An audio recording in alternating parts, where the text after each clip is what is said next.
حامل القرآن. الحمد لله نحمده ونستعينه ونستغفره ونؤمن به ونتوكل عليه ونعوذ بالله من شرور أنفسنا ومن سيئات أعمالنا من يهده الله فلا مضل له ومن يضلله فلا هادي له ونشهد أن لا إله إلا الله وحده لا شريك له ونشهد أن سيدنا محمدا عبده ورسوله أرسله بالهدى ودين الحق ليظهره على الدين كله وكفى بالله شهيدا فصلى الله عليه وسلم تسليما كثيرا كثيرا. أما بعد فأعوذ بالله من الشيطان الرجيم. بسم الله الرحمن الرحيم. يريدون ليطفئوا نور الله بأفواههم واللہ متم نورہ ولو کرہ الکافرون. هو الذی ارسل رسولہ بالہدی ودین الحق لیظہرہ علی الدین کلہ ولو کرہ المشرکون. محترم دوستو اور بھائیو، آپ کو یاد ہوگا کہ سیرت النبی کے سلسلے میں ہم نے نبی اکرم صلی اللہ علیہ وسلم کی حیات طیبہ کے ابتدائی 40 سالوں کا مطالعہ مکمل کر لیا تھا کہ 40 سال کی عمر میں آپ کو خلوت بہت پسند آنے لگی اور آپ غار حرا میں تشریف لے جاتے اور 7 ہفتے بھی آپ نے وہاں گزارے ہیں اور وہاں آپ خلوت اختیار فرماتے اور غور و فکر فرماتے. آپ کی 40 سالہ زندگی اس بات پر گواہ ہے کہ نبی اکرم صلی اللہ علیہ وسلم never had any confusion about اللہ، اس لیے کہ آپ کا کوئی دشمن بھی آپ پر یہ الزام نہیں لگا سکا کہ کسی موقع پر آپ نے بھی کسی بت کو سجدہ کیا. اس کا مطلب یہ ہے کہ اللہ تعالیٰ کی عبادت میں نبی اکرم صلی اللہ علیہ وسلم کو کوئی کنفیوژن نہیں تھا، اور کبھی ادھر ادھر کبھی ادھر ایسا ہرگز نہیں ہوا. لیکن دوسری طرف انسانی خدمت کے اعتبار سے نبی اکرم صلی اللہ علیہ وسلم مختلف راستوں پر چلتے ہوئے نظر آتے ہیں. کبھی ایک طرف جاتے ہیں، معلوم ہوتا ہے کہ شاید سے میں خدمت کر سکوں گا، ایک پھر اندازہ ہوتا ہے کہ نہیں خدمت تو نہیں ہو رہی پوری. پھر دوسری طرف جاتے ہیں، معلوم ہوتا ہے کہ ہاں بھی سیٹسفیکشن نہیں ہوئی. پھر کوئی تیسرا راستہ اختیار کرتے ہیں اور وہاں بھی آپ کو محسوس ہوتا ہے کہ اگرچہ ہم بہت کچھ کر رہے ہیں، بھوکوں کو کھانا کھلا رہے ہیں، حاجت مندوں کی حاجت روائی کر رہے ہیں، لیکن ہم کچھ اچیو نہیں کر پا رہے. یہ وہ چیزیں تھیں کہ جو نبی اکرم صلی اللہ علیہ وسلم کو غار حرا میں لے کے گئیں اور اللہ تعالیٰ نے آپ کو گائیڈ کیا، ڈائریکٹ کیا کہ یہاں اگر تم غربت ختم کرنا چاہتے ہو تو کوئی غریب پارٹی سے تم جد و جہد نہیں کر سکتے. تم انصاف قائم کرنا چاہتے ہو تو انصاف پارٹی بنا کر تم کچھ حاصل نہیں کر سکتے. مظلوموں کی مدد کرنا چاہتے ہو، ظلم ختم کرنا چاہتے ہو تو کوئی مظلوم پارٹی بنا کر تم ظلم ختم نہیں کر سکتے. اس کے لیے گراس روٹ لیول سے ایک نظریاتی تحریک اٹھانے کی ضرورت ہے، اور وہ بنیادی نظریات کیا ہوں؟ نمبر 1، وہ اللہ جس کو تم خالق مانتے ہو وہی تمہارا رب ہے، اور یہ زندگی کل زندگی نہیں ہے. تم مر جاؤ گے، مرنے کے بعد دوبارہ زندہ کیے جاؤ گے اور اپنے رب کے حضور پیش کیے جاؤ گے محاسبے کے لیے. پھر جس نے کوئی نیکی کی ہوگی اس کو اس کا بدلہ دیا جائے گا، اور جس نے کوئی برائی کی ہوگی وہ بھی اپنے سامنے پائے گا.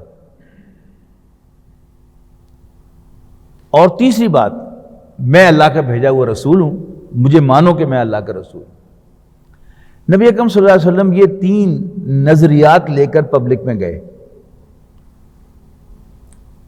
جب پہلی وحی ہوئی، آپ گھبرائے ہوئے گھر آئے تو حضرت خدیجہ رضی اللہ تعالیٰ عنہ آپ کو ورقہ بن نوفل کے پاس لے کے گئیں جو ان کے کزن تھے. جب پہلی وحی آپ پر آئی تو آپ بہت گھبرائے ہوئے گھر آئے، گھر تشریف لائے اور آپ نے کہا زملونی زملونی، مجھے کمبل اڑا دو، مجھے کمبل اڑا دو، مجھے سردی لگ رہی ہے۔ تو اہلیہ محترمہ حضرت خدیجہ بنت خویلد رضی اللہ تعالی عنہا نے آپ سے پوچھا کہ خیریت ہے، کیا بات ہے؟ یعنی کمبل اڑایا اور ساتھ آپ کے یعنی بالکل پرائیویٹلی پوچھا کہ خیریت ہے، کیا بات ہے؟ تو آپ نے فرمایا کہ اس طرح مجھے آواز آئی، ایک فرشتہ آیا اور اس نے مجھے یوں یوں کہا۔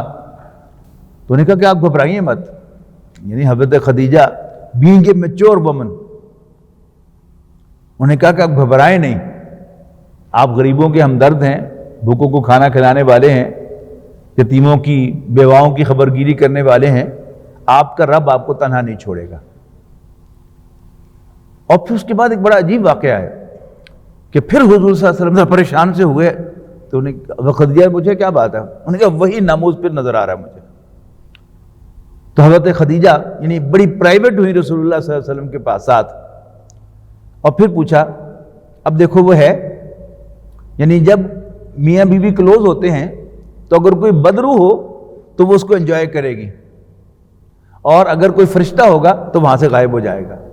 تو حضرت خدیجہ نے پوچھا کہ اب بھی وہ شکل نظر آ رہی ہے؟ آپ نے فرمایا نہیں۔ انہوں نے کہا کہ اس کا مطلب یہ ہے کہ وہ کوئی فرشتہ ہے، نیک روح ہے، کوئی بد روح نہیں ہے۔ اور پھر وہ لے کے گئی ہیں اپنے چچا زاد بھائی ورقہ بن نوفل کے پاس۔ ان کا بھی تعارف کروا دوں کہ مکہ مکرمہ میں ہر طرف شرک کا دورہ تھا، لوگ بتوں کو بنا کر اپنے ہاتھوں سے ان کی پوجا کرتے تھے، لیکن بہرحال کچھ اللہ کے بندے مکہ مکرمہ میں بھی ایسے تھے جو اللہ تعالیٰ سے کہتے تھے کہ اللہ ہم صرف تیری عبادت کرنا چاہتے ہیں، شرک سے ہمیں نفرت ہے، تو ہمیں بتا کہ ہم تیری عبادت کیسے کریں۔ انہی میں سے ایک تھے حضرت زید کہ جو سعید ابن زید کے والد تھے، اور سعید ابن زید کون ہیں؟ یہ حضرت عمر کے بہنوئی ہیں جو ان کے ایمان کا ذریعہ بنے ہیں۔ انہی میں سے ایک تھے ورقہ بن نوفل، یہ ان پرسوٹ آف ٹروتھ عیسائی بن گئے تھے، یعنی نبی اکرم صلی اللہ علیہ وسلم پر جب وحی کا آغاز نہیں ہوا تھا تو اللہ تعالیٰ کی وحی کا جو آخری ورژن تھا وہ انجیل تھی، اور آپ سے امیڈیٹلی پہلے 600 سال پہلے تشریف لانے والے پیغمبر حضرت عیسیٰ علیہ السلام تھے۔ تو یوں سمجھیے کہ اسلام کا اس وقت تک جو لیٹسٹ ورژن تھا وہ عیسائیت تھی۔ تو ورقہ بن نوفل in pursuit of truth, in pursuit of guidance عیسائی ہو گئے تھے، اور عیسائی ہو کر انہوں نے تورات اور انجیل کا تفصیل سے مطالعہ کیا تھا۔ تو انہوں نے کہا کہ یہی وہی ناموس ہے جو موسیٰ کے پاس بھی آیا تھا اور فلاں فلاں پیغمبر کے پاس بھی آیا تھا، بھتیجے کاش کہ میں اس وقت تک زندہ رہوں کہ جب تمہاری قوم تمہیں مکہ مکرمہ سے نکال دے گی۔ تو رسول اللہ صلی اللہ علیہ وسلم نے حیران ہو کے پوچھا واقعی؟ انہوں نے فرمایا ہاں ایسا ہی ہوگا۔ تو انہوں نے کنفرم کیا رسول اللہ صلی اللہ علیہ وسلم کو کہ آپ واقعی اللہ کے رسول بنا دیے گئے۔ ایک نارمل انسان جب وہ کوئی خاص واقعہ اسے پیش آتا ہے تو وہ دو جگہوں پر اس کا تذکرہ کرتا ہے۔ سب سے پہلے یہ مزاج کا فرق ہوتا ہے، کچھ لوگ نمبر 1 پر بیوی کو لے کے آتے ہیں اور کچھ لوگ نمبر 1 پر اپنے جگری یار کو لے کے آتے ہیں۔ تو نبی اکرم صلی اللہ علیہ وسلم سیدھے گھر آئے، پہلے تو حضرت خدیجہ سے شیئر کیا، اور پھر ورقہ بن نوفل کے پاس جانے کے بعد آپ نے اپنی ساری کہانی شیئر کی اپنے جگری یار ابوبکر صدیق سے رضی اللہ تعالیٰ عنہ، اور انہوں نے بھی مان لیا کہ آپ اللہ کے رسول ہیں۔ اور وہ خود فرماتے ہیں کہ جب میں نے رسول اللہ صلی اللہ علیہ وسلم کے چہرے کی طرف دیکھا تو میرے دل نے گواہی دی کہ یہ جھوٹا چہرہ نہیں ہے، یہ سچا چہرہ ہے۔ اور رسول اللہ صلی اللہ علیہ وسلم کی گواہی کیا ہے کہ کوئی شخص ایسا نہیں کہ جس کے سامنے میں نے دعوت رکھی ہو اور اس نے کچھ تامل نہ کیا ہو، سوائے ابو بکر کے۔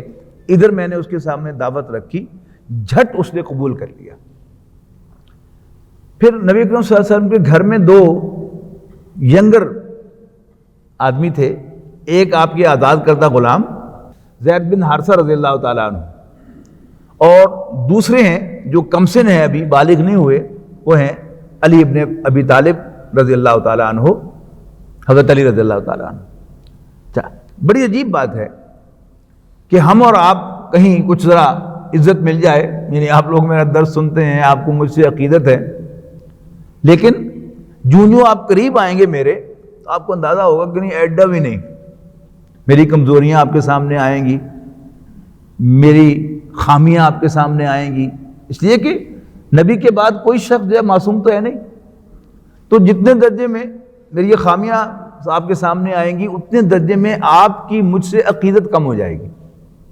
نبی اکرم صلی اللہ علیہ وسلم کا معاملہ الٹ ہے کہ آپ پر ایمان لانے والا جو پہلا سرکل ہے وہ آپ کا امیجیٹ سرکل ہے، آپ کی بیوی جو آپ کو فرام آل انز اینڈ آؤٹس جانتی ہے، آپ کا جگری یار جو بچپن سے آپ کو جانتا ہے، اور آپ کا بالغ ملازم جو گھر کے اندر ہے اس کو بھی آپ کی ساری کمزوریوں کا چانن ہوتا ہے، اور آپ کا بیٹا سمجھدار بیٹا اس کو بھی ساری خبر ہوتی ہے۔ تو حضرت علی کون سے رشتے کے اعتبار سے حضور صلی اللہ علیہ وسلم کے کزن تھے، لیکن آپ کے گھر میں بڑھ رہے تھے، گویا آپ کی حیثیت جو تھی وہ آپ کے بیٹے کی تھی، تو یہی آپ پر سب سے پہلے ایمان لانے والے ہیں۔ اس کے بعد حضرت ابوبکر رضی اللہ تعالیٰ عنہ نے یہ پیغام اب مکے کے شرفاء تک پہنچایا ہے، یعنی دوز ہو میٹر، خود بھی ایک صاحب حیثیت آدمی تھے، کاروباری بھی تھے اور ایک قبیلے کے بڑے بھی تھے، تو انہوں نے جو مکے کے شرفاء تھے ان تک یہ دعوت پہنچائی ہے، اور عشرہ مبشرہ جو 10 صحابہ ہیں جن کو نبی اکرم صلی اللہ علیہ وسلم نے اسی دنیا میں خوشخبری دی تھی کہ فلاں بھی جنت میں، فلاں بھی جنت میں، فلاں بھی جنت میں، فلاں بھی جنت میں، فلاں بھی جنت میں، ان میں سے 6 حضرت ابوبکر کی دعوت پر ایمان لائے ہیں۔ یعنی خلفاء میں سے ایک یہ خود ہیں، ایک حضرت علی ہیں، ان کا ذکر ہو گیا، اور باقی 2 جو ہیں وہ ڈائریکٹلی اور انڈائریکٹلی وہ حضرت ابوبکر کی دعوت پر ایمان لائے ہیں۔ حضرت عثمان رضی اللہ تعالیٰ عنہ ڈائریکٹلی حضرت ابوبکر کی دعوت پر ایمان لائے ہیں، اور سعید ابن زید جن کا بھی ذکر ہوا تھا، حضرت عمر کے بہنوئی، وہ بھی حضرت ابوبکر کی دعوت پر ایمان لائے تھے، گویا وہ ذریعہ بنے ہیں حضرت عمر کی دعوت کا، تو حضرت عمر بھی حضرت ابوبکر کی دعوت پر انڈائریکٹلی ایمان لائے ہیں۔ لیکن پبلکلی ابھی نبی اکرم صلی اللہ علیہ وسلم نے اعلان نہیں فرمایا، پبلکلی اعلان کرنے کا حکم 3 سال کے بعد آیا ہے۔ اس کے درمیان میں ایک حکم آیا ہے، انذر عشیرتک الاقربین، انذر عشیرتک الاقربین، اپنے قریبی اعزاء کو خبردار کرو۔ تو نبی اکرم صلی اللہ علیہ وسلم نے خاندان بنو ہاشم کے لوگوں کو دعوت پر بلایا، اور کھانا کھلانے کے بعد آپ نے ان سے خطاب کرنا چاہا، لیکن ابو لہب بدبخت جو تھا اس نے اتنا شور و غل کیا کہ نبی اکرم صلی اللہ علیہ وسلم کچھ کہہ نہیں سکے وہاں پر۔ 2 ہفتے کے بعد پھر آپ نے دعوت پہ بلایا، اور اس بار بنو ہاشم کے لوگوں نے کھانا کھایا اور شرم آئی تو انہوں نے آپ کی بات سن لی۔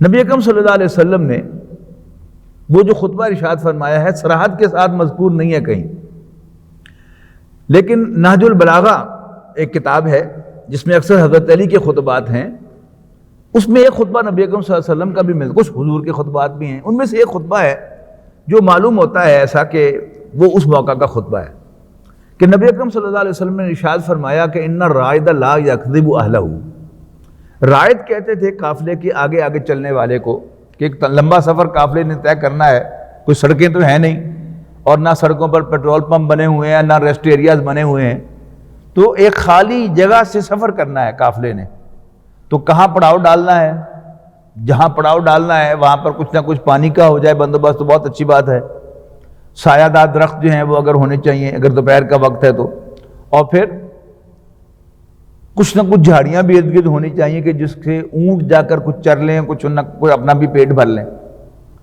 تو اس شخص کو رائد کہتے تھے جس قافلے کے آگے آگے چلتا تھا ایڈوانس پارٹی کے طور پر۔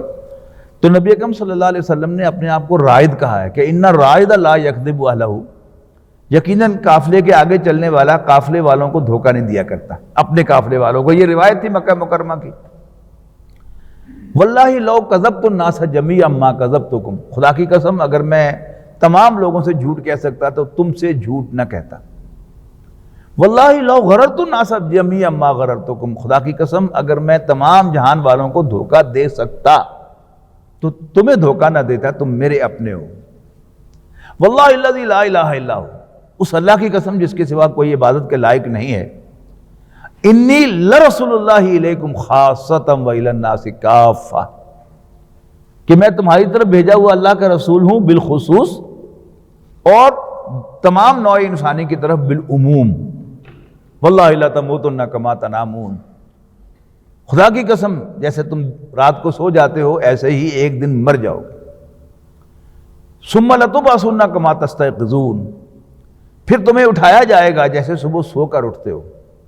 ثم لتحاسبن بما تعملون، پھر تمہارا محاسبہ کیا جائے گا تمہارے اعمال کے بارے میں۔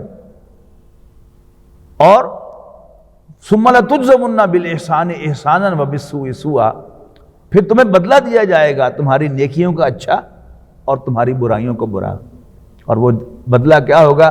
وَإِنَّهَا لَجَنَّةً أَبَدًا أَوْ لَنَارًا أَبَدًا، یا تو وہ ہمیشہ ہمیش کی آگ ہوگی، جنت ہوگی، یا ہمیشہ ہمیش کی آگ ہوگی۔ تو یہ خطبہ ہے کہ جو آپ نے ارشاد فرمایا، جو بات میں نے پچھلی دفعہ کہی تھی کہ اللہ تعالیٰ کا تعارف ہے اس میں پہلی وحی میں بطور رب کے، جس کو وہ جانتے اور پہچانتے تھے بطور خالق کے، اور جانتے تھے بطور الہ کے، لیکن اس کے ساتھ شرک کرتے تھے۔ تو نبی اکرم صلی اللہ علیہ وسلم نے اپنے تعارف ہی میں کے اندر وہ شامل کر دیا کہ واللہ الذی لا الہ الا ہو انی لرسول اللہ الیکم خاصۃ والی الناس کافۃ، کہ اس اللہ کی قسم جس کے سوا کوئی عبادت کے لائق نہیں ہے، میں تمہاری طرف بھیجا ہوا اس کا رسول ہوں بالخصوص، اور باقی نوع انسانی کی طرف بالعموم۔ اور پھر تیسرے سال میں جا کر، یا تیسرے سال کے آخر میں، نبی اکرم صلی اللہ علیہ وسلم کو حکم ملا ہے کہ فاصدع بما تؤمر، جس بات کا تمہیں حکم دیا گیا ہے اب اسے ڈنکے کی چوٹ کہہ دو، علی الاعلان کہہ دو کہ میں تمہاری طرف بھیجا ہوا اللہ کا رسول ہوں، اور یہ زندگی کل زندگی نہیں ہے۔ تو نبی اکرم صلی اللہ علیہ وسلم نے مکے کا روایتی انداز اختیار کیا، اس میں سے ولگیرٹی نکال کر۔ مکے کا روایتی انداز کیا تھا؟ اگر آپ کو یاد ہو کہ جب یہ جو ماڈرن ذرائع ہیں کہ مسجد کے اندر اعلان ہو رہا ہے، یا اب تو مسجد کے اعلان کی بھی ضرورت نہیں، اب تو فیس بک پر سارے اعلانات ہو جاتے ہیں، واٹس ایپ پہ ہو جاتے ہیں، سوشل میڈیا پہ ہو جاتے ہیں۔ تو دیہاتوں میں اور قصبوں میں ایک آدمی ہوتا تھا جو ڈھول ہاتھ میں لے کر پہلے ڈھول بجاتا تھا، یہاں پھر کچھ دیر آگے جا کے پھر ڈھول بجاتا تھا، تھوڑی دیر لوگ اکٹھے ہو جاتے تھے، اور پھر وہاں پر وہ منادی کرتا تھا۔ اور کئی جگہ پر باقاعدہ ایک بہروپیہ ٹائپ آدمی ہوتا تھا کہ جو خاص قسم کے کپڑے پہن کر آتا تھا اور خاص طرح سے اعلان کرتا تھا۔ جب اس کے ساتھ وہ ڈھول بجانے والا ڈھول بجاتا تھا تو سب بچے بھی اکٹھے ہو جاتے تھے، تو وہاں پر وہ ہوتا تھا۔ مجھے یاد ہے چنیوٹ میں ایک یملا پینٹر جو ہے وہ ہوتا تھا وہ پینٹر، لیکن وہ ساتھ یہ کام جو ہے وہ بھی کیا کرتا تھا کہ وہ اعلان کرتا تھا، منادی کرتا تھا۔ تو وہ وہاں کی ایک روایت تھی۔ مکے کی روایت کیا تھی کہ جس شخص کو کوئی خاص خبر دینا ہوتی تھی یا اعلان کرنا ہوتا تھا، وہ کسی اونچے مقام پر چڑھ جاتا تھا اور کپڑے پھاڑ دیتا تھا اپنے، تاکہ لوگ متوجہ ہو جائیں کہ یہ کیا۔ تو نبی اکرم صلی اللہ علیہ وسلم نے بھی وہ طریقہ اختیار کیا، لیکن اس میں جو ولگر پہلو تھا وہ نکال دیا۔ آپ نے کپڑے نہیں پھاڑے، لیکن آپ کوہ صفا پر چڑھے، اور کوہ صفا آپ کو یاد آ گیا، صفا مروہ والا کوہ صفا، دو پہاڑیاں تھی نا، صفا اور مروہ۔ تو آپ کوہ صفا پر کھڑے ہوئے اور آپ نے وہی نعرہ لگایا جو اس موقع پر لگایا جاتا تھا، وہ تھا وا صباحا، ہائے وہ صبح جو آنے والی ہے۔ ہر گھر سے لوگ نکل آئے کہ کوئی خاص اعلان ہونے والا ہے، کوئی خاص بات بتائی جانے والی ہے، اور جب دیکھا کہ محمد بلا رہے ہیں تو اور بھی زیادہ ایک اس میں سیریسنس پیدا ہوئی، لوگ اکٹھے ہو گئے۔ تو نبی اکرم صلی اللہ علیہ وسلم نے ان سے پوچھا کہ اگر میں تم سے کہوں کہ اس پہاڑی سے پیچھے سے کوئی لشکر تم پر حملہ آور ہونے والا ہے تو مان لو گے؟ انہوں نے کہا ضرور مانیں گے، اس لیے کہ آپ نے کبھی جھوٹ نہیں بولا۔ تو آپ نے فرمایا کہ پھر میں تمہیں خبر دیتا ہوں کہ مرنے کے بعد تم دوبارہ زندہ کیے جاؤ گے، اور اپنے رب کے سامنے پیش کیے جاؤ گے محاسبے کے لیے، اور وہ تم سے اس زندگی میں کیے ہوئے اعمال کا حساب لے گا۔ اب وہی ابو لہب جس کا تذکرہ پچھلی نشست میں بھی ہوا تھا، اور جب آپ نے کھانے پہ بلایا تو اس نے بات نہیں کرنے دی، یہاں پھر اس نے بکواس کی، تو اس نے حضور صلی اللہ علیہ وسلم کو گالی دی، تبا لک یا محمد صلی اللہ علیہ وسلم۔ اس کا اگر میں یعنی با محاورہ پنجابی میں ترجمہ کروں تو ہے ٹوٹ پینیا، تبا لک یا محمد، اور ٹوٹ پینیا محمد علی ہادہ جماعتنا، کیا یہ بات بتانے کے لیے تم نے ہمیں جمع کیا، وقت ضائع کر دیا ہمارا؟ تو فار ٹو ریزن نبی اکرم صلی اللہ علیہ وسلم نے تو جواب نہیں دیا، آپ کی شان سے فروشر تھا، کہتے ہیں نا کہ don't go to his level, تو اس نے گالی دی، تو نبی اکرم صلی اللہ علیہ وسلم کے سے فروتر تھا کہ آپ بھی مقابلے میں اتر کر اس لیول پر آ جاتے اور گالی دیتے جواب میں۔ اور دوسرا، گالی دینے والا آپ کا تایا تھا، آپ کا چچا تھا، اور رسپیکٹ کے بھی خلاف تھا، لہذا آپ تو رہے خاموش۔ لیکن پھر جواب دیا ہے نبی اکرم صلی اللہ علیہ وسلم کے رب نے ان کی طرف سے، تبت یدا ابی لہب وتب ما اغنی عنہ مالہ وما کسب الی آخر السورہ۔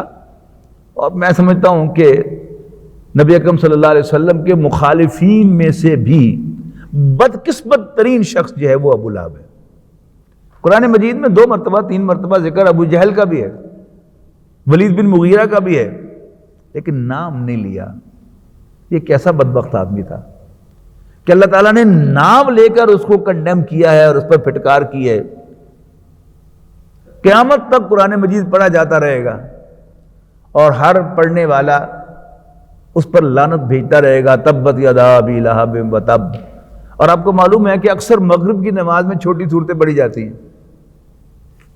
خود اسی مسجد میں جو لوگ یہاں نماز پڑھتے ہیں، قاری صاحب بیت تشریف رکھتے ہیں، پوچھ لیجئے ان سے کہ ہفتے میں کم سے کم 1 یا 2 مرتبہ مغرب کی نماز میں یہ سورت ضرور پڑھی جاتی ہوگی، گویا بلند آواز سے اور لاؤڈ اسپیکر پر اس پر پھٹکار کی جاتی ہے، تبت یدا ابی لہب وتب ما اغنی عنہ مالہ وما کسب۔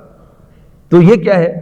یہ نبی اکرم صلی اللہ علیہ وسلم کو گالی دینے، آپ کو تبا لک یا محمد کہنے کا اللہ تعالیٰ کی طرف سے جواب ہے، جو بار بار دہرایا جاتا ہے اور اس پر لعنت بھیجی جاتی ہے۔ بہرحال مکے کے سرداروں نے، خاص طور پر عام لوگ جو ہوتے ہیں وہ تو سرداروں کی طرف دیکھتے ہیں، انہوں نے نبی اکرم صلی اللہ علیہ وسلم کی مخالفت پر کمر باندھ لی، کمر کس لی کہ ہم اس کی مخالفت کریں گے، اس لیے کہ اس پیغام نے جو نبی اکرم صلی اللہ علیہ وسلم کو وحی میں دیا گیا، پہلی وحی کی شکل میں، اس میں سرداروں کے نیچے سے جو رب کی کرسی تھی وہ کھینچ لی اللہ تعالیٰ نے۔ رب کا لفظ عربی زبان میں تو بنا تھا ان کے لیے، اور میں عرض کر چکا ہوں کہ اگر آپ نے یہ کہنا ہو کہ امیہ حضرت بلال کا آقا تھا تو آپ عربی میں کیا کہیں گے؟ کانا امیہ ربا بلال رضی اللہ عنہ۔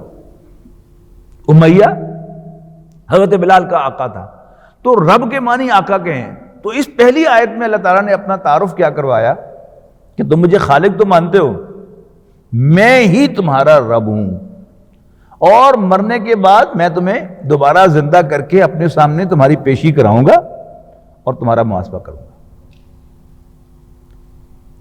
اب نبی اکرم صلی اللہ علیہ وسلم، میں پچھلی دفعہ تعارف کرا چکا نا کہ خاندانی نظام کیا تھا، تو ابو طالب نے نبی اکرم صلی اللہ علیہ وسلم کو آؤٹ رائٹ پروٹیکشن دی as the head of the family, اور قریش کو حضور صلی اللہ علیہ وسلم کے پاس نہیں پٹکنے دیا، خبردار ساڈے منڈے نو ہاتھ لایا تھا۔ اور میں بتا چکا کہ خاندانی نظام کیا ہے کہ whether you agree or disagree، اور میں نے آپ کو مثال دی تھی کہ کوئی نوجوان جو ہے کسی خاندان کا دیہات میں کسی کی بہو بیٹی جو ہے اس کو اغوا کر کے لے جائے تو سارے اس کے خلاف ہوں گے، غلط کام کیا ہے، لیکن ساتھ ہی ساتھ اپنے منڈے سے نہ کھڑے ہوں گے، خبردار ساڈے منڈے نے ہاتھ لایا تھا، کام ٹھیک کیا یا غلط کیا ہے، لیکن ہم سب اس کے ساتھ ہیں۔ تو بنو ہاشم نے رسول اللہ صلی اللہ علیہ وسلم کو آؤٹ رائٹ سپورٹ دی کہ خبردار ساڈے منڈے نے ہاتھ لایا تھا، اور قیادت کس کی تھی؟ ابو طالب کی، and that is all to his credit کہ وہ ڈٹا رہا خبردار۔ لیکن باقی جو لوگ تھے آپ کے ساتھی ان پر تشدد ہوا جس کا جتنا بس چلا. جو نوجوان تھے کھاتے پیتے گھرانوں کے، ان کے باپوں نے، ان کی ماؤں نے، ان کے چچاؤں نے ان پر تشدد کیا. اور جو غلاموں کے طبقے لوگ تھے جیسے حضرت بلال رضی اللہ تعالیٰ عنہ، ان پر ان کے مالکوں نے تشدد کیا اور حد کر دی. حضرت بلال کو رسی باندھ کر مکے کی پتھریلی زمین پر اوندھے منہ گھسیٹا گیا، سارا جسم چھل گیا ان کا.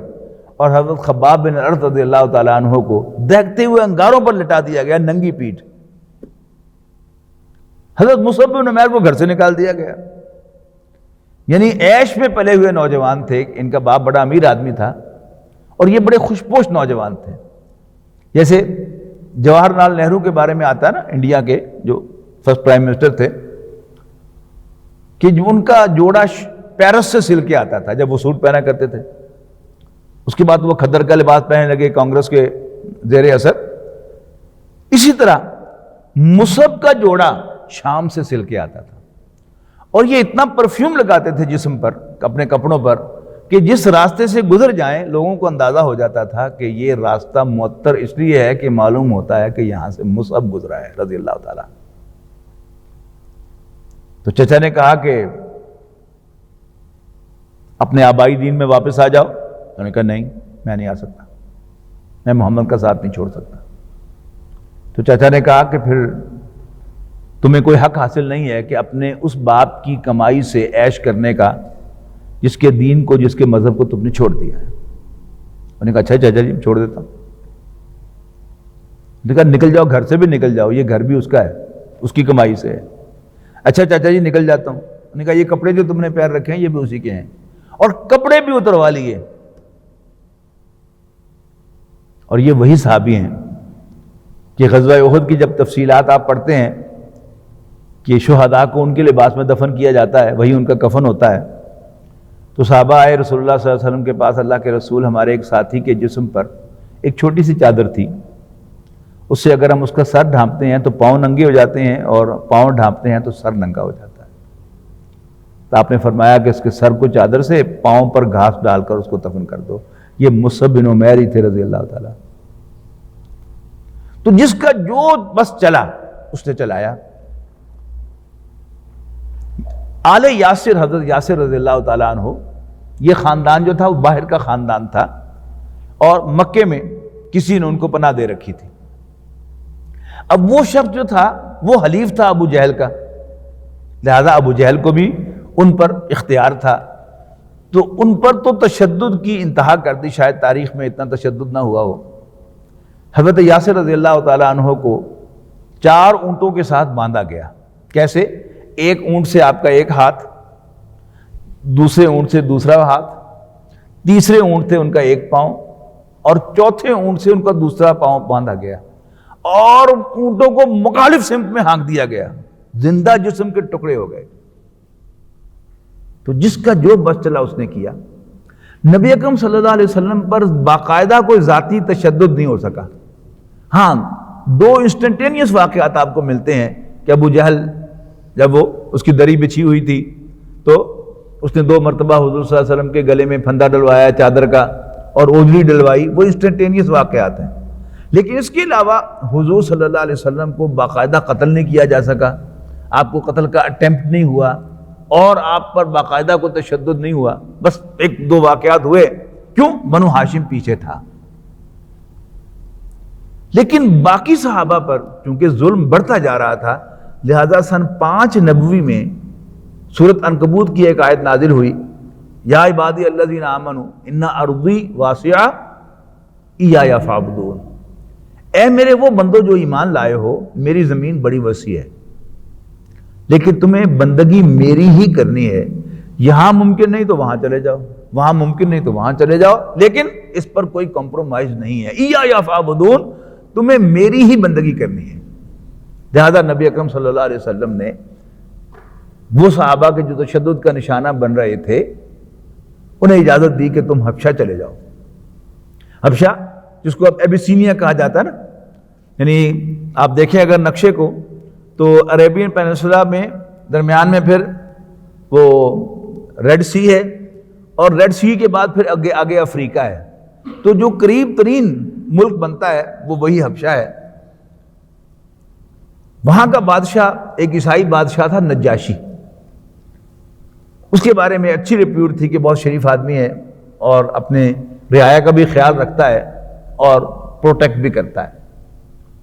تو صحابہ کے ایک وفد، ایک دستہ، تقریباً 100 صحابہ تھے اس میں شامل.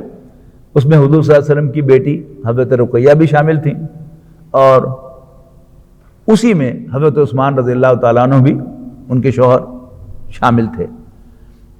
یہ حبشہ کی طرف ہجرت کر گئے، لیکن قریش نے ان کا پیچھا نہیں چھوڑا.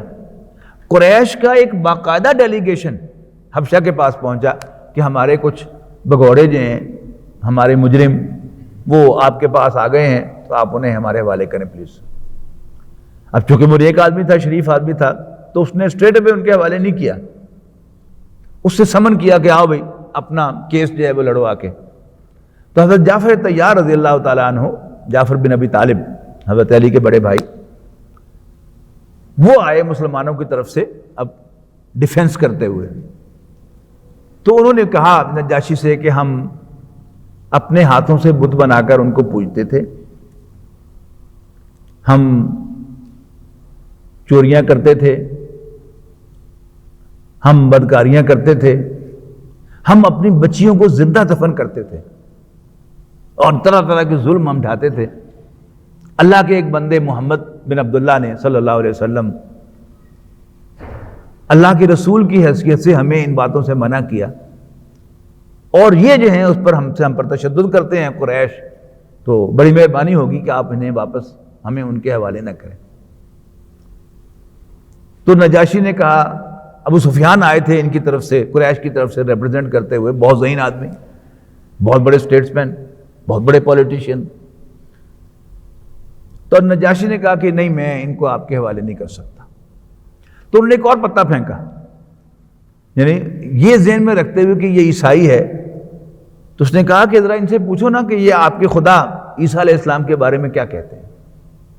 نجاشی نے پوچھا ہاں بھائی عیسیٰ کے بارے میں تمہارے نبی کیا فرماتے ہیں. تو حضرت جعفر طیار رضی اللہ تعالیٰ عنہ نے سورہ مریم کی آیات جو حضرت عیسیٰ علیہ السلام کے بارے میں تھیں وہ جوں کی تو ان کو سنا دی. تو جب وہ آیات سنا رہے تھے تو نجاشی کی آنکھوں سے آنسو رواں تھے، اتنا اثر ہو رہا تھا اس پر، اللہ کا کلام ہے.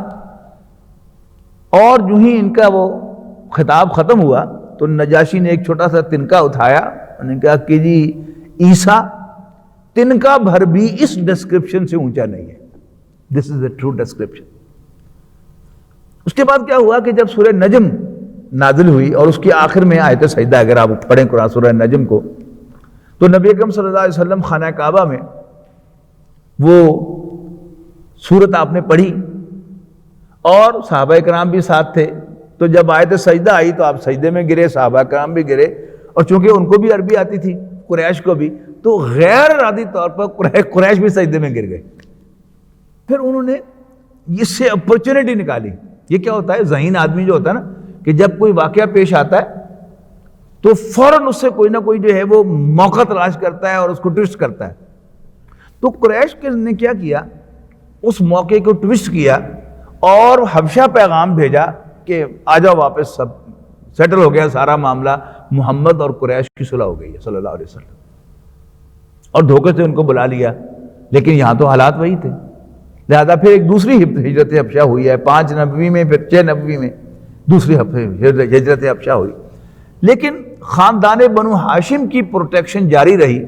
ابو طالب نے نبی اکرم صلی اللہ علیہ وسلم کو قریش کے حوالے نہیں کیا، یعنی معقول پروپوزل بھی لے کے آتے رہے، ڈائریکٹ بھی کہتے رہے کہ اس کو ہمارے حوالے کرو، یہ ہمارا دشمن ہے، یہ ہمارا مجرم ہے، اور بڑی بڑی فنی پروپوزل بھی لے کے آئے. یعنی ایک پروپوزل تب مجھے بڑی بڑی ہنسی آتی ہے کہ قریش نے ابو طالب سے کہا کہ ایسے کرو کہ تم ایکسچینج کر لو، محمد ہمیں دے دو اور ہمارا کوئی لڑکا جو ہے وہ تم لے لو. اور باقاعدہ انہوں نے کہا کہ عتبہ بن ربیعہ کا ایک بیٹا بڑا ہینڈسم تھا، انہوں نے کہا کہ تم یہ لے لو اور محمد ہمیں دے دو. تو ابو طالب نے کہا واہ بھائی واہ، بڑے سیانے ہو تسی، میں تمہارے بیٹے کو کھلاؤں پلاؤں اور تم میرے بیٹے کو قتل کر دو، دوڑے۔ ہوتے ہوتے یہ ہوتا نا کہ پریشر جو ہے وہ بڑھتا چلا جاتا ہے، پائل اپ ہوتی رہتی ہے چیزیں۔ قریش نے کہا کہ تو چھڑنا کہ نہیں چھڑنا، محمد ساڈے والے کرنا کہ نہیں کرنا؟ ابو طالب نے کہا کہ نہیں، میں نہیں کرنا۔ تو پھر قریش نے کہا کہ اچھا تو پھر ہم تمہارے پورے خاندان کا بائیک آؤٹ کر دیں گے۔ انہوں نے کہا کر دو بائیک آؤٹ۔ اب یہ ساری باتیں جو ہیں یہ ہو رہی ہیں نبوت کے 6 سال کے آخر میں اور 7ویں سال کے شروع میں، اور آخر محرم سن 7 نبوی میں، یعنی نبوت کے 7ویں سال کے پہلے ہی مہینے میں قریش نے بنو ہاشم کا بائیکاٹ کیا، سوشل بائیکاٹ، اور ان کو ایک تنگ گھاٹی میں قید کر دیا۔ ادھر بھی ایک اونچا پہاڑ تھا، ادھر بھی ایک اونچا پہاڑ تھا، اور ادھر بھی پیرا تھا، ادھر بھی پیرا تھا، اور کھانے پینے کی چیزوں پر بھی، سپلائی پر بھی پابندی لگا دی۔ نہ کوئی ان سے رشتہ داری ہو سکتی ہے، نہ ان کو کوئی کھانے کو دیا جا سکتا ہے، کچھ بھی۔ ایک شریف آدمی تھا مکہ مکرمہ کا، انفلوئنشل بھی تھا، وہ اپنا ایک اونٹ جو تھا وہ غلے سے بھر کر، اس پر لاد پر غلہ، وہ قریب چھوڑ دیتا تھا آ کے۔ اب ظاہر ہے کیونکہ صاحب حیثیت آدمی تھا تو اس کو کوئی روک نہیں سکتا تھا، پہرے دار روک نہیں سکتے تھے، اور اونٹ خود ہی چرنا پھرنا شروع کر دیتا تھا وہاں پر، اور چرتے چرتے اللہ تعالیٰ جو ہے اس کو اندر لے جاتا تھا، اور کچھ 1-2-3 ہفتوں کے بعد تھوڑا سا غلہ اندر چلا جاتا تھا، اس سے کوئی گزارا ہوتا تھا۔ کیونکہ حضرت خدیجہ بھی رسول اللہ صلی اللہ علیہ وسلم کے ساتھ، وہ ہاشمی تو نہیں تھی لیکن حضور کی اہلیہ ہونے کے اعتبار سے وہ بھی ان کے ساتھ اندر چلی گئی تھی۔ تو ان کے بھتیجے تھے حکیم ابن حزام رضی اللہ تعالیٰ عنہ، بعد میں ایمان لائے، وہ چھپ چھپا پر وہ کھانا جو تھا وہ پہنچا آتے تھے، یعنی اپنی پھوپھی کے لیے بظاہر کھانا لے کر جاتے تھے وہ، اور پہنچا آتے تھے۔ اور حضرت ابوبکر کی بڑی بیٹی حضرت اسماء بنت ابی بکر رضی اللہ تعالی عنہا، وہ حضرت ابوبکر کے لیے اپنی طرف سے دے آتی تھی، اس لیے کہ وہ بھی بنو ہاشم میں سے نہیں تھے، لیکن آپ کے ساتھ وہ بھی وہاں گئے تھے۔ خاص طور پر حضرت اسماء بنت ابوبکر جو تھی، یہ دودھ بکریوں کا دو کر اور چھپ چھپا کر یہ جاتی تھی اور بچوں کے لیے دودھ دے آتی تھی، کبھی پیارے داروں کو جل دے کر، اور کبھی رات کے اندھیرے میں یہ دونوں جو تھے پہاڑ کراس کر کے اور وہ راشن وہاں پر پہنچا کے آتے تھے۔ 3 سال تک یہ مقاطع رہا، 3 سال، کہنا آسان ہے، یعنی ایسا بائیکاٹ جو ہے وہ 1 ہفتہ بھی ہو تو دن میں تارے نظر آ جاتے ہیں، لیکن یہ بائیکاٹ 3 سال رہا ہے، محرم سن 10 نبوی تک۔ وہاں ایک آدمی نے دوسرے سے ذکر کیا، یار میرا دل بڑا دکھ رہا ہے کہ یہ ہاشمیوں پر بہت ظلم ہو رہا ہے۔ انہوں نے کہا خیال تو میرا بھی یہی ہے۔ انہوں نے کہا پھر کیا کریں؟ انہوں نے کہا یہ بات آگے پھیلاؤ۔ تیسرے آدمی سے ذکر کیا، اس نے کہا خیال میرا بھی یہی ہے۔ چوتھے سے ذکر کیا، اس نے کہا خیال تو میرا بھی یہی ہے۔ ادھر جا کے جائزہ لیا گیا کہ یہ جو بائیکاٹ کا، اس کی ڈاکومنٹیشن ہوئی تھی باقاعدہ، کہ قریش کی جو پارلیمنٹ دار الندوہ اس کو کہتے تھے، جہاں ان کے سردار بیٹھ کر بڑے فیصلے کرتے تھے، وہاں پر یہ فیصلہ ہوا تھا، اور ایک باقاعدہ تحریر لکھی گئی تھی کہ بنو ہاشم کا مکمل بائیکاٹ، اور وہ تحریر خانہ کعبہ میں باقاعدہ لٹکا دی گئی تھی۔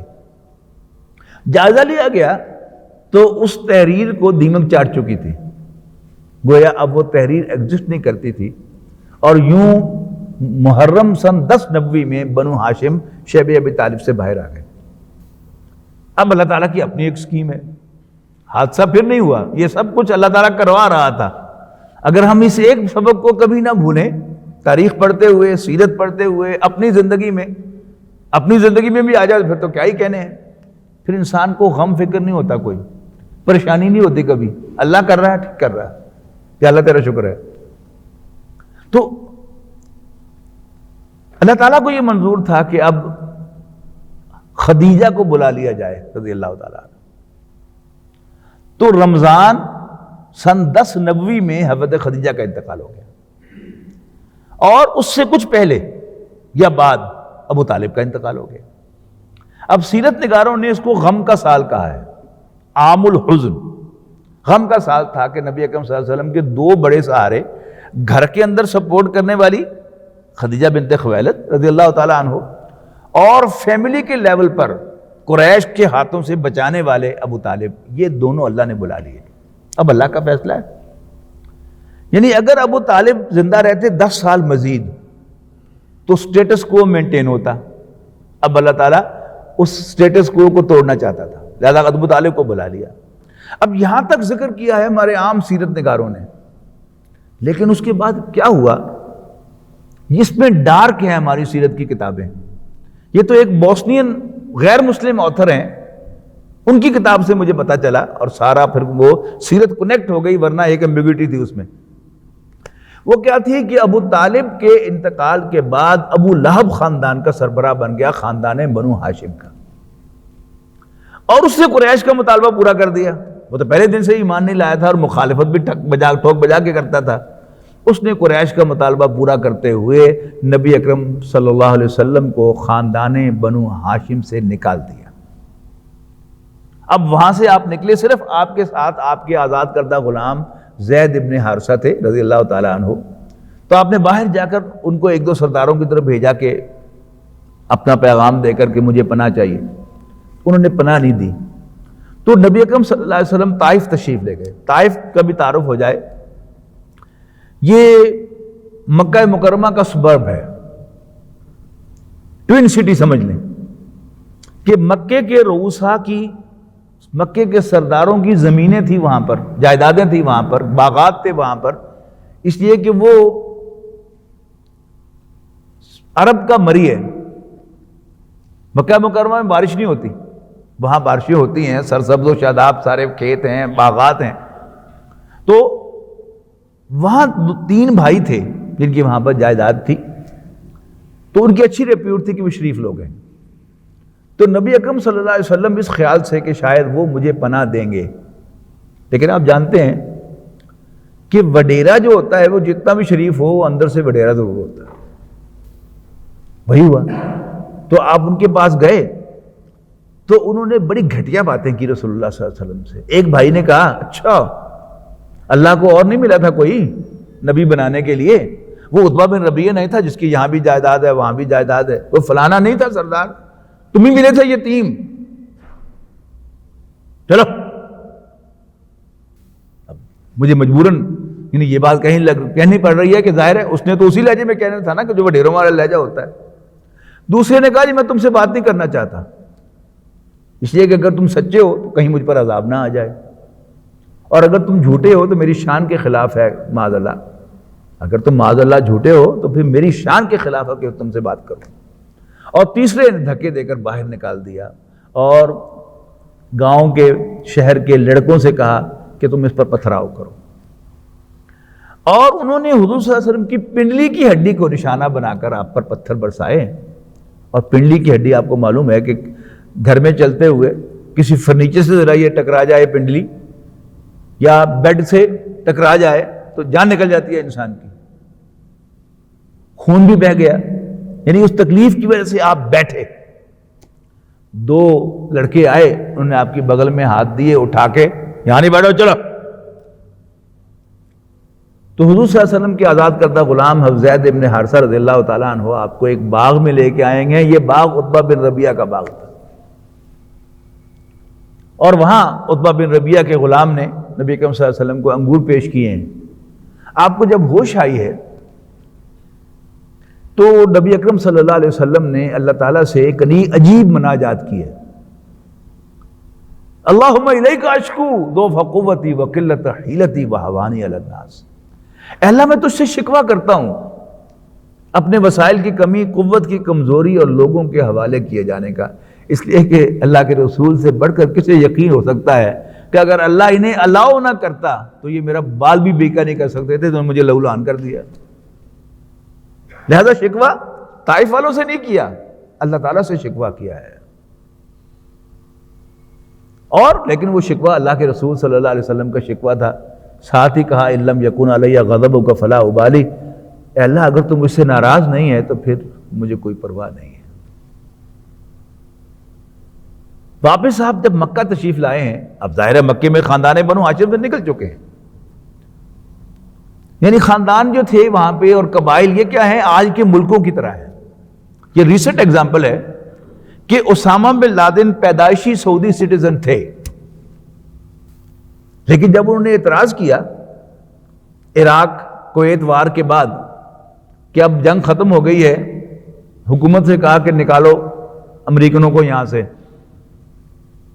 تو امریکہ کے کہنے پر سعودی عرب نے ان کی سٹیزن شپ کینسل کر دی. اب کیا تھے وہ، بالکل ہوا میں آ گئے، کٹی پتنگ ہے. تو سوڈان نے ان کو پناہ دی ہے، اور پھر سوڈان کا ناک میں دم کیا. ان کی ایمبیسی میں وہ جو دھماکہ ہوا تھا 250 بندے مر گئے تھے ان کے، تو اس کے بعد جو ہے وہ انہوں نے معذرت کی کہ سوری آپ یہاں سے چلے جائیں. تو طالبان نے، ملا عمر نے ان کو پناہ دی ہے، تو بغیر پناہ کے تو نہیں رہ سکتے. تو اب جب آپ مکہ مکرمہ تشریف لائے ہیں تو آپ نے شہر کے باہر سے ہی زید ابن حارثہ کو بھیجا ہے مکے کے ایک شریف آدمی کی طرف جس کا نام تھا مطعم بن عدی، اور اس سے کہا ہے کہ مجھے تمہاری پناہ چاہیے. اس نے کہا کہ ٹھیک ہے میری پناہ میں آ جائیں آپ. تو آپ نے واپس پیغام بھیجا ہے کہ فارملی پناہ دو. وہ فارمل پناہ کیا تھی کہ اس کے 6 بیٹے تھے، ان کو مسلح کر کے لایا اور ان کے گھیرے میں رسول اللہ صلی اللہ علیہ وسلم کو لے کر مکہ میں داخل ہوا. تو that was the formal announcement کہ آج سے یہ شخص میری پناہ میں ہے. اور پھر حرم میں بھی جا کے اعلان کیا اس نے سب سرداروں کے سامنے کہ میں نے محمد کو پناہ دے دی ہے. ابو جہل نے کہا تم نے اچھا نہیں کیا، لیکن since you have done it, ہماری روایت کیا ہے کہ ہم تمہارے اس اقدام کو اون کریں گے.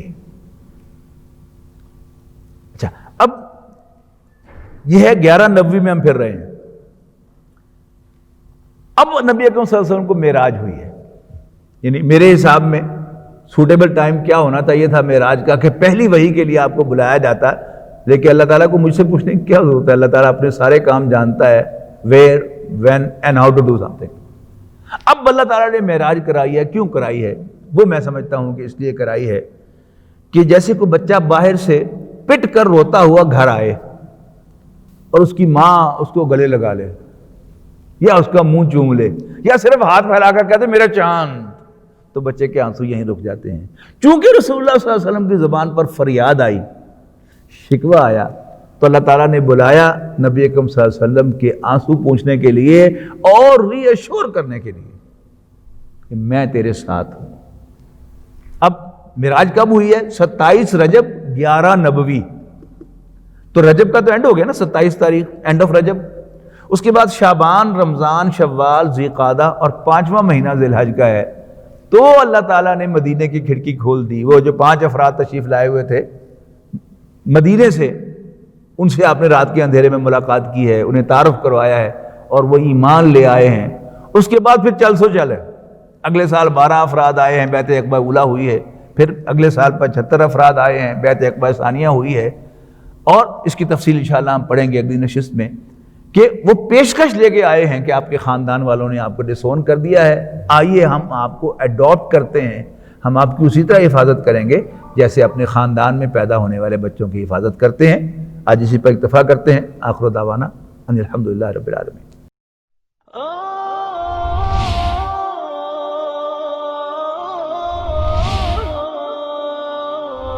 يا حامل القرآن